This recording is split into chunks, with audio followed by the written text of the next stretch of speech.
Imagine this. You are a senior executive at a big multinational. You've spent years building connections, learning the market, and making millions for your company in China. One day, you are at the airport, ticket in hand, ready to fly home. And suddenly, security surrounds you. Your phone is taken, your passport disappears, and you are told you are under arrest for espionage. Espionage. You laugh nervously, right? I'm just a businessman. I don't even know how to spell espionage. But in China, espionage doesn't mean what you think it means.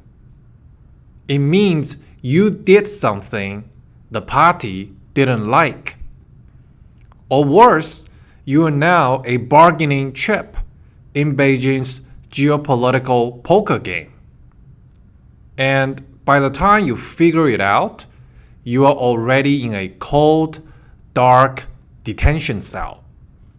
Your career over. Your freedom gone. And your company completely helpless to save you. This isn't a spy thriller.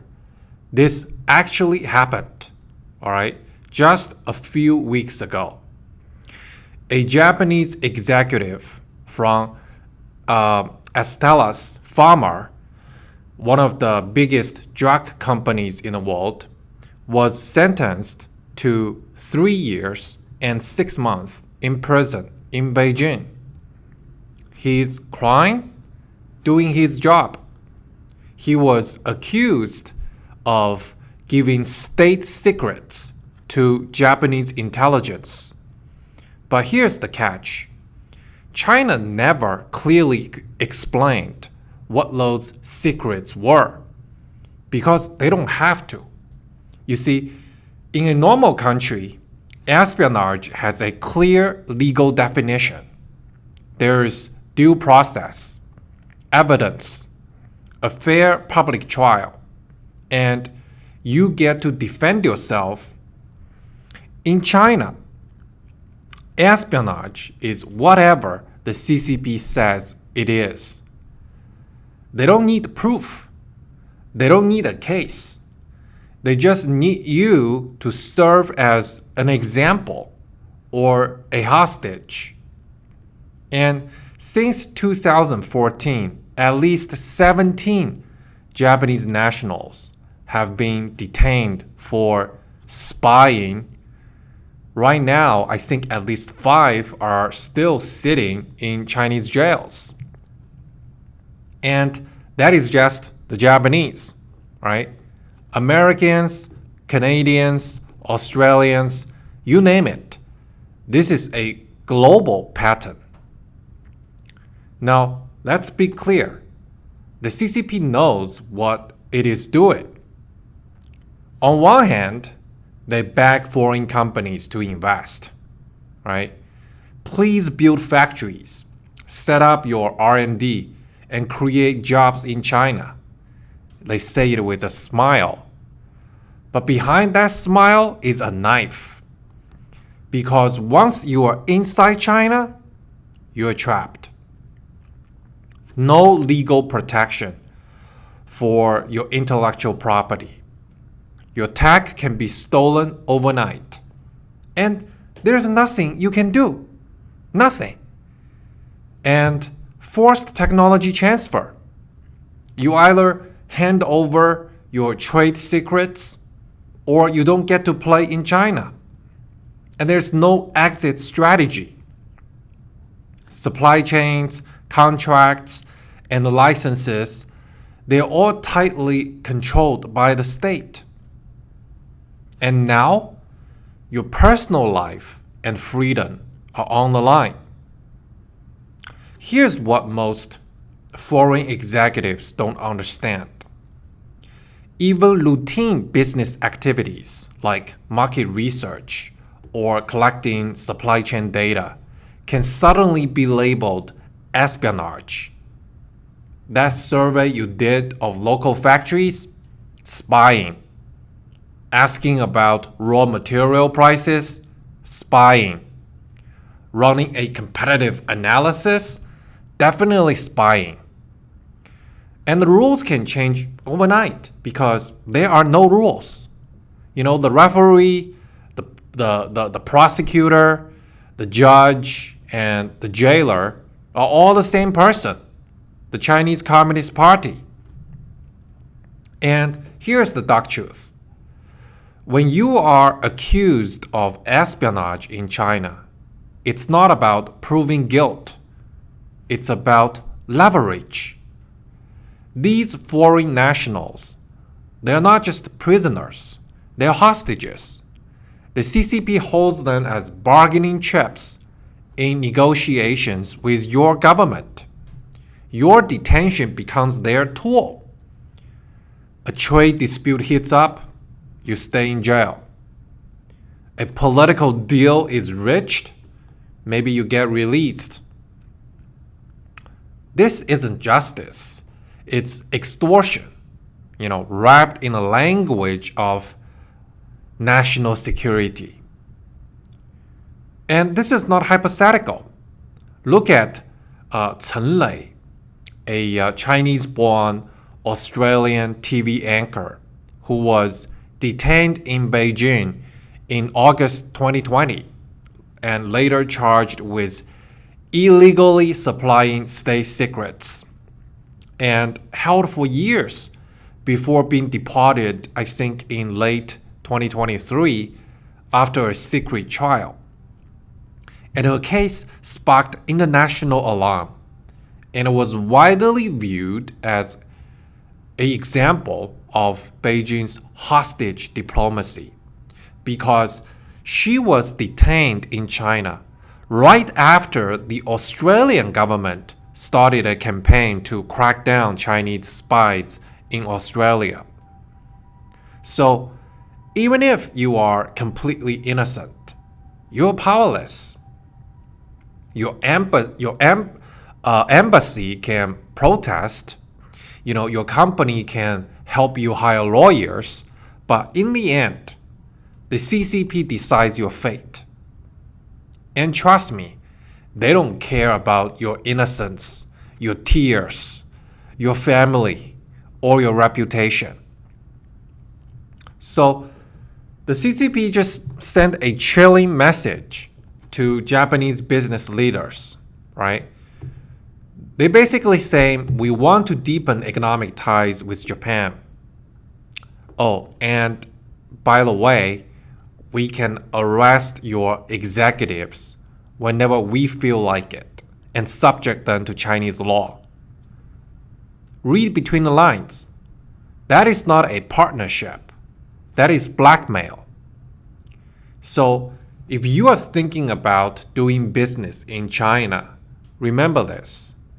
It's not just about profit margins or market share. It's about your freedom. Because in China, you're not a guest. You're a pawn on the CCP's chessboard. Now, let's talk about money, okay? Money. Because even if you ignore the legal horror show, China is a worse bet than you think. First, consumers are waning. The post-COVID bounce evaporated into a consumption downgrade. Retail and discretionary spending have been weak for years. That means lower lifetime value for customers you thought would be rich forever. They're not. And second, the costs are rising. Regulatory compliance, forced joint ventures, local content rules, and unpredictable enforcement, they all add hidden taxes to every deal. It's not just rent and labor. It is the political cost of staying in the market, when policy can flip overnight. And third, intellectual property has almost no ironclad defense. You bring your best tech and processes, and local partners or state-backed firms can just legally copy them. And once your IP is expropriated, you lose your competitive edge, and then you become useless to the same market you helped build. And fourth, the patriotic self-sufficiency drive will kick foreigners out of strategic sectors. Beijing is pumping subsidies and protectionism into sectors from chips to EV supply chains to cut foreign reliance. So if your product sits in a strategic area, you will be pushed out in favor of local champions backed by the state. That's not Ken Cao's theory. It is the state policy. So you put all this together, and you have a market where your upside is severely limited and your downside is massive. And I'm telling you this as somebody who has been around the block. I've lived in Beijing for many years. I've worked with Chinese companies. In fact, I'm working inside the Chinese companies. I have been.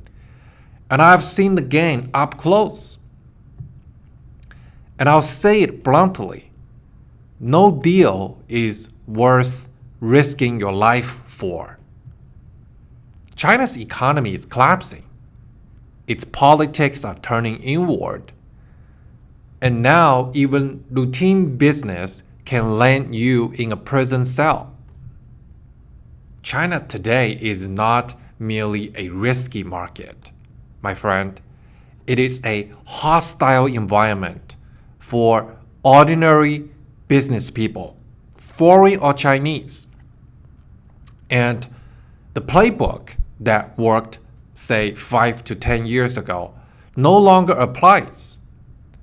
The referee, Chairman Xi, can rewrite the rules mid-game, and the penalties can be life-ending. If you still think you can manage the risk, okay, do the following things before you sign anything. Number one, assume there's zero legal protection, okay? Number two, move the critical IP offshore. And number three, build an exit plan that doesn't rely on local Chinese courts. But my honest verdict, walk away from deals that require you to give up control of tech, staff, or personal safety. You can always make back lost profits, but you can never make back lost time and freedom. So before you sign that contract or board that flight to Shanghai, which is dying, ask yourself, is it worth becoming the next hostage in Beijing's game of power? Can any ROI justify risking your freedom, your peace of mind, your years? The math is simple. No.